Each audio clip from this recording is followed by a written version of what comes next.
Debo admitirle, señor Morcilla, y nótese que no lo tuteo, nosotros dos solos acá. No sé si se escapó de San Onofre, si le dieron permiso para hacer una entrevista, si vino con los Borges, si vino con el Sapo. ¿Está todo bien? ¿Todo tranquilo? Yo solo quería decirte que si tenés la plata para la covacha, anda poniéndola sobre la mesa. Anda eligiendo colchones. Ahora sí me dio miedo. Carlos Portalupi, felicitaciones, qué buen trabajo en el Marginal, ¿eh? Muchas gracias. ¿Cómo lo estás viviendo profesionalmente? Con mucho placer, con mucha alegría. Realmente es un ser parte de este fenómeno que es el marginal. Es algo que no es poco frecuente, que una ficción se mantenga durante 2, 3 temporadas eh, en estos niveles de producción, ¿no? Así que con el esfuerzo que significa para la producción y, y manejar un grupo tan grande en cuanto a equipo, en técnica y elenco, porque hay muchísimos extras para darle vida a lo que es ese penal de San Onofre, requiere un esfuerzo realmente enorme.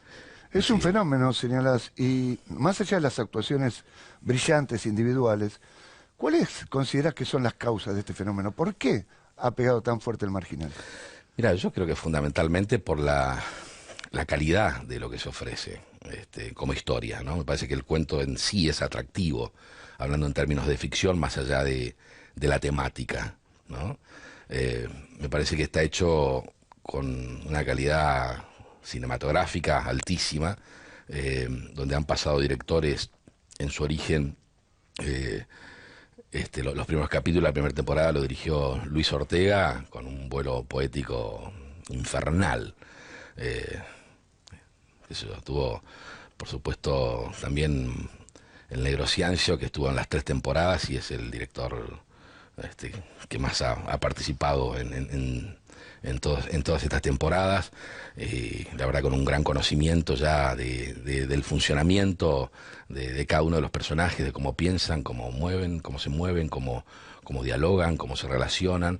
Entonces la tiene realmente clarísima el negro y es un placer trabajar con él, ¿no? Y por supuesto también la construcción, lo que significó todo el aporte de Adrián Caetano, de Mariano Ordanaz y del ratón Pérez, el ratón que le decíamos al querido Javi Pérez, que también fue parte de este equipo como director y bueno, lamentablemente ya no está más, pero queda impreso su trabajo de una calidad altísima también. Y en lo personal, ¿cómo fue el armado del personaje? Morcilla. Morcilla es alguien que genera temor en el espectador, pero también simpatía, empatía. ¿Cómo preparaste el personaje? Mira, yo siempre voy a lo que está en el libro, digo, o sea, es lo que me interesa es poder transmitir el pensamiento que propone el autor, ¿no? Y lo fuimos construyendo de a poco en los primeros capítulos. Sebastián Ortega, productor general de todo esto, me decía, tiene que ser, Morcilla tiene que ser es un personaje que tiene que ser bastante desagradable. O sea, lo necesito así de esa manera para poder acomodarlo bien en el vínculo y la relación con los otros personajes.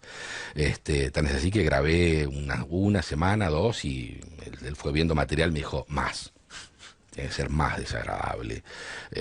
Y bueno, fuimos por ahí, desde ese lugar, y no sé, el alcance que tuvo después ya es la dimensión que cobra a partir de lo que te devuelve el compañero, ¿no? A mí me gusta mucho lo que sucede en la escena y cómo el compañero te devuelve y cómo recibe lo que uno propone también, ¿no? Me parece que ahí es donde se construye eh, el personaje. El Marginal se filma en lo que fue la cárcel de Caseros. Esas Ujú. paredes hablan de motines, de muertes, de fuga, de dolor. ¿Se siente algo especial en ese lugar? Es impresionante, realmente impresionante. El primer día que yo Entré en la primera temporada a ese lugar, fue un escalofrío tremendo. Me pasó algo y creo que fue fundamental para mí para poder entender y poder recibir esa energía que estaba percibiendo, ¿no? De cómo se vivía ahí adentro. En un alto de las grabaciones, o no me tocaba a mí en ese momento estar grabando, yo empiezo a caminar a conocer un poco esos interiores, los distintos pabellones, y de golpe me topé con un pabellón enorme donde estaba todo tirado, había pilas de computadoras, sillas, muebles, por supuesto todos destruidos, y un poco más allá una montaña, así como un médano de fichas. Me aproximo a esa montaña de fichas para ver, que me generó mucha curiosidad, era todo papel, ¿no? Y levanto una ficha y me encuentro con que era información de un ciudadano de nacionalidad suiza que había sido detenido por tentativa de robo a mano armada en la calle Florida al 400. Hice así y automáticamente se me cayó la tarjeta de la mano, digo, porque fue el primer contacto con algo Claro, real, claro, claro, ¿no? claro. Y eso fue muy impactante para mí, realmente me produjo y dije, uff, mierda, ¿dónde estoy? ¿No? Y ahí empecé, creo que ahí empecé con la construcción de ese personaje. Recién a Esa partir de ese leyenda, ¿no? contacto, sí, a partir de ese contacto con esa ficha, con algo que era de verdad. Me metió en un mundo donde pude empezar a indagar yo con mis propias miserias también, ¿no?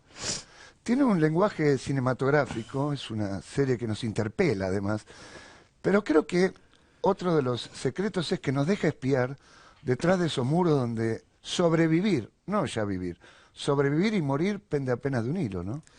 Sí, creo que es una palabra muy contundente, ¿no? Esta la de sobrevivir en estos términos, ¿no? Gente que está casi sin oportunidad, muchos sin oportunidad de otra cosa, y hay otros que a lo mejor tienen la oportunidad de volver a hacer algo con sus vidas una vez que salgan de ahí adentro. Eh, a ver, me parece que el tema de las cárceles es algo que no nos escapa, digo, porque están superpobladas. Yo a partir del marginal en sí mismo me entero que en el resto de Latinoamérica también existen estos espacios tal cual se propone acá con el arte del patio donde están los de la sub-21, ¿no? Que hay como villas. Y yo no sabía que existían ese tipo de espacios dentro de las cárceles. No en todas, pero hay muchas cárceles en las cuales sucede esto, ¿no? Digo, donde pequeños grupos o grandes grupos van armando su espacio de pertenencia y protección a sí mismo, ¿no? Dentro de esos ámbitos. Y además, de alguna forma, la realidad y la ficción se entrelazan. Leí estadísticas, en 2018 en las cárceles federales argentinas murieron 41 reclusos, Impresionante. 41 internos.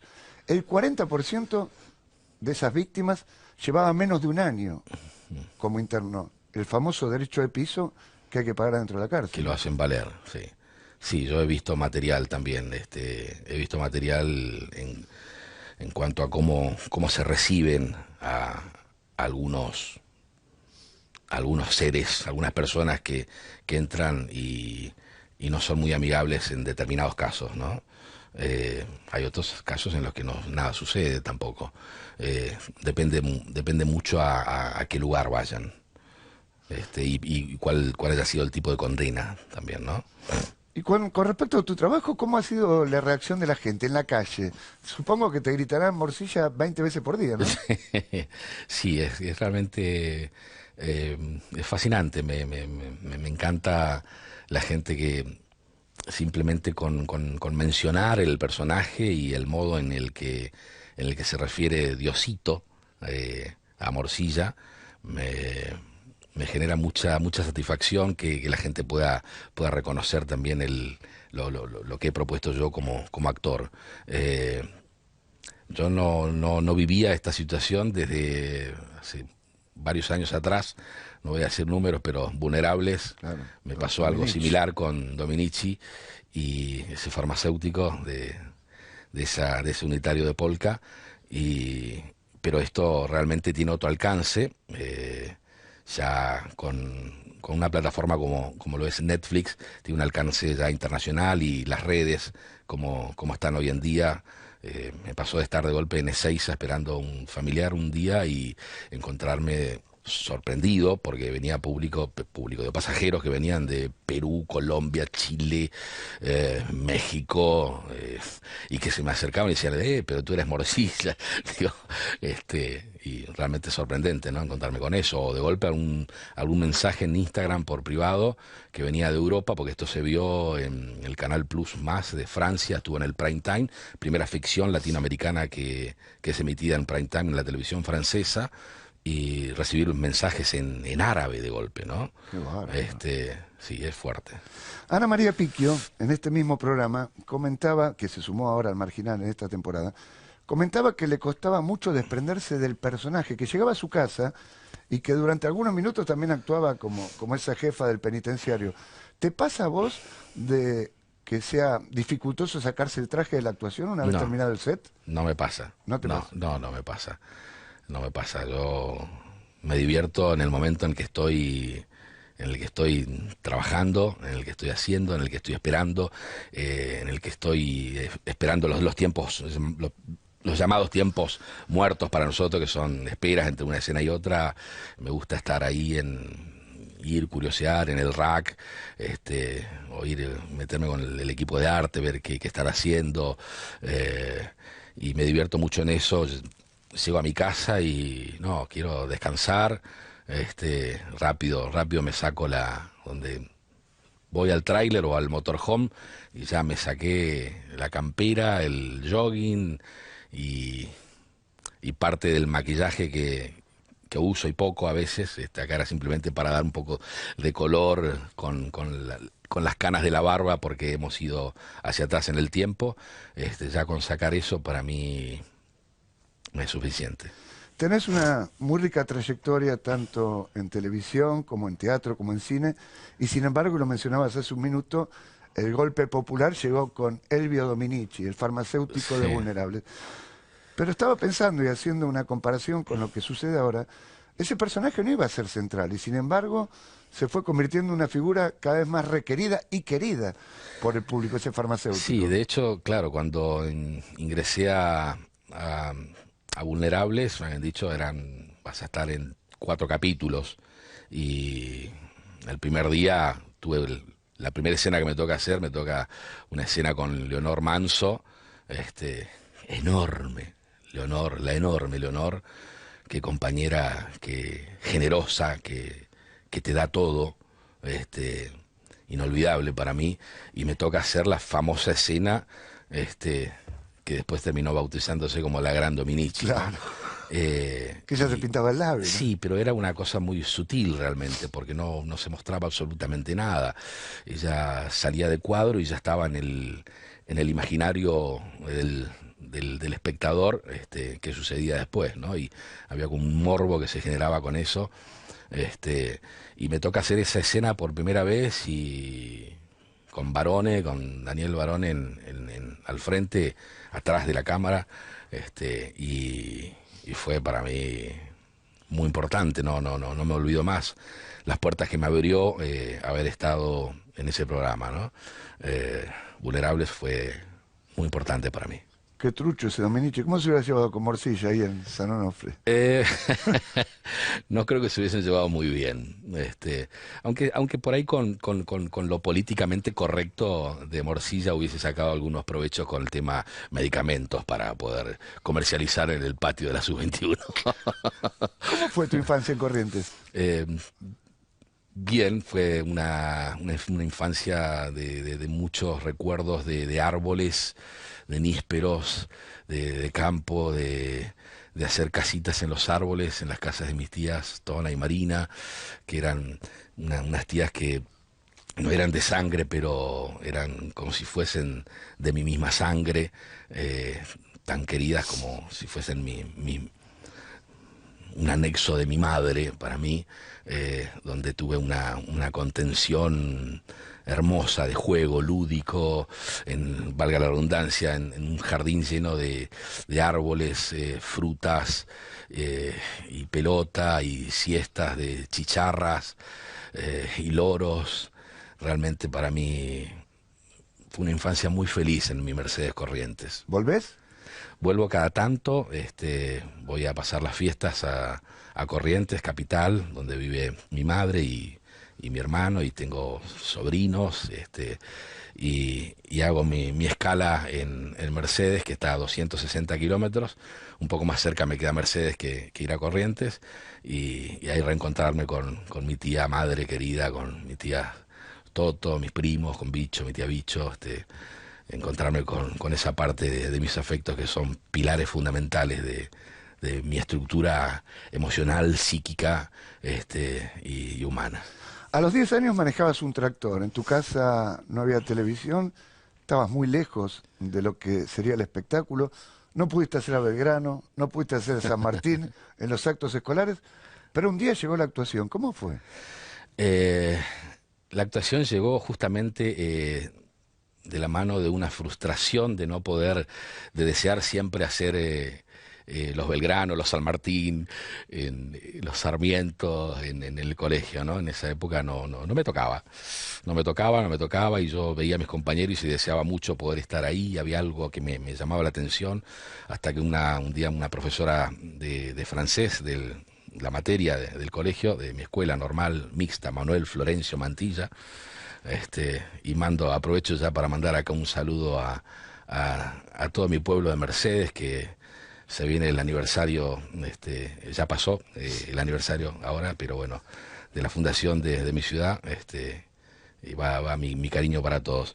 A partir de esa convocatoria surge la posibilidad de hacer Nuestros Hijos de Florencio Sánchez, y de golpe me encontré con jugando a ser un padre, siendo un adolescente, jugando a ser un padre de familia, y me fascinó. Realmente encontré algo donde yo podía depositar toda esa energía que tenía, que necesitaba ponerla en algún lugar, que no sabía de dónde venía, que la había descubierto por primera vez con una pintura que tenía en mi casa. Ajá. Una pintura que la había hecho Luis Arata, extraordinario actor, que según Pirandello nadie hacía mejor que Luis Arata sus obras. Esa obra era un actor de circo criollo que está sentado comiendo un plato de arroz en un cajón, atrás está la carpa del circo, está en una soledad absoluta, y yo de niño, a los 6 años, entró esa pintura a mi casa, me plantaba frente a ese cuadro y me producía muchas cosas, mucha curiosidad. Muchos días me plantaba y lloraba. ¿Tristeza? Tristeza, o de golpe felicidad de poder imaginarme, cuando veía la apertura del acceso a la carpa que estaba atrás de ese ser, de golpe de todo ese mundo que había atrás de ese circo, de poder imaginarme y volar con mi imaginación. Eran todos los estados emocionales, y yo ahí aprendí a dominar mi emoción, a dominar mi sensibilidad. Descubrí mi sensibilidad, pero nunca supe que eso era sensibilidad. Nunca lo supe hasta ya en la formación actoral. Recién ahí pude darme cuenta que eso tuvo que ver con ese primer contacto que me había generado esa pintura de Luis Arata, que llegó a la familia, porque Luis Arata había sido amigo de Blanca Podestá. Él se lo regala a Blanca Podestá, y Blanca Podestá había sido amiga de una tía abuela mía. Llega el cuadro a través de ella, y Blanca se lo pasa a mi papá, y mi papá me lo pasa a mí, que lo tengo Qué ahora en mi casa. alucinante, porque de ese cuadro Sí. era el germen, ahí estaba. Totalmente. Arrancaba Ahí todo, estaba, ¿no? ahí está, al menos donde me di cuenta y descubrí que lo que yo podía hacer con mi sensibilidad. Ahí me descubrí como, no puedo decir que en ese momento me descubrí como actor, pero ahí entré en contacto por primera vez con esta cosa que Fernández llamaba cuando un niño se corrompe, ¿no? Claro, Cuando claro. aprende a manejar sus emociones, y desde ese lugar puede puede llegar a contar historias fantásticas o no tanto, ¿no? Dejás Corrientes, te venís a La Plata a estudiar arquitectura, hasta que decís basta. Bueno, ahí aparece la Facultad de Arquitectura, que fue para mí muy importante también, porque fueron 4 años de universidad que me armaron, valga la redundancia, me dieron una estructura, una formación, que después el teatro se ocupó de desestructurar justamente todo eso, ¿no? En una clase de... Todo cae en las estructuras. En una clase de estructuras, escucho la palabra teatro de dos chicas que estaban sentadas delante mío y me puse a hablar con ellas y empecé a juntarme ahí mismo en el centro de estudiantes de Rojas, ahí en La Plata. Y empecé ahí, después pasé por la Escuela de Teatro de la Provincia, hasta que descubrí que existía Lito Cruz, y ahí vino a empezar a estudiar con él. En ese momento él hablaba mucho del método de actuación que trabajaba Marlon Brando, Robert De Niro, y Robert De Niro había estado empezando a venir muy seguido a la Argentina, Era había amigo de estado él también, filmando La claro. Misión en esa época. Eran muy amigos de Lito, tan es así que Robert De Niro es el padrino de Mica, que es hija de Lito, ¿no? Y claro, y en esa época todos queríamos ser De Niro, todos queríamos ser De Niro ahí, y todos los actores. Y entonces era esto, más allá de que yo admiraba a Lito como actor, lo admiraba, veía en las películas o sus participaciones en televisión, y realmente me gustaba mucho. Llegué a Buenos Aires y no sabía cómo contactar con él. Y hasta que un día agarré la guía telefónica y dije, voy a buscar a ver cómo puedo llegar a conectar con él. Y voy alfabéticamente, llego a Cruz, y digo, Cruz, digo, bueno, voy a llamar a este acá, Oscar. Lito Cruz no aparecía como Lito Cruz, no sabía cuál era su nombre de pila. Y llamo acá, Oscar Cruz, llamo, y efectivamente era ¿El el primero? primer, el primer llamado que hago era la casa de Lito Cruz. Qué bárbaro, qué bárbaro. Y hablé con su esposa, eh, y, y ahí empezó todo.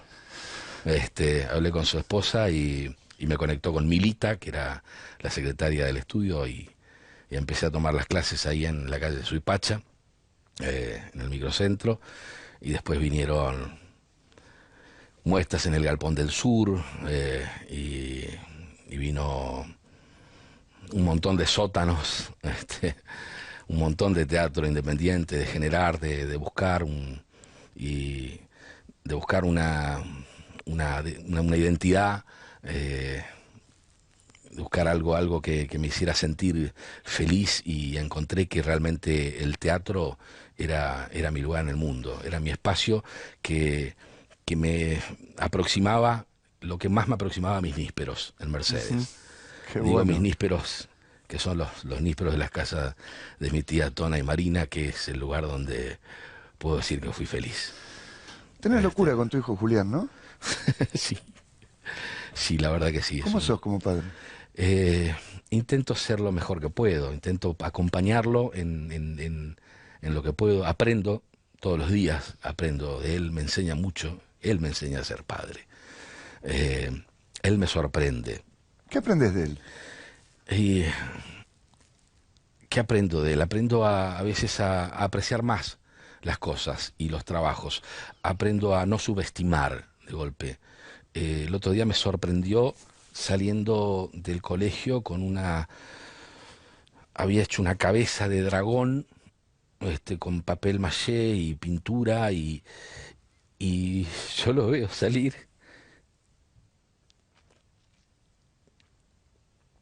con esa cabeza, y con una alegría enorme en su cara, eh, con orgullo para mostrarme eso, para llevar a casa, para mostrarme a mí, a su mamá. eh, y yo no sabía que mi hijo podía hacer eso. Este, Realmente me sorprendió. Digo, y ahí está. Yo estaba subestimando a mi hijo. Realmente estaba subestimando porque no creía que podía hacer eso y fue maravilloso encontrarme con eso. Quizás Pero no te ve sabes lo que es como, la cara, la cabeza de dragón. Es qué maravillosa, lindo. maravillosa. Quizás digo, te estaba viendo como el cuadro que veías vos de chico, ¿no? Anda a saber. Cuando el artista llega a un punto tan alto de sensibilidad, en la vida, ¿cuánto actuamos?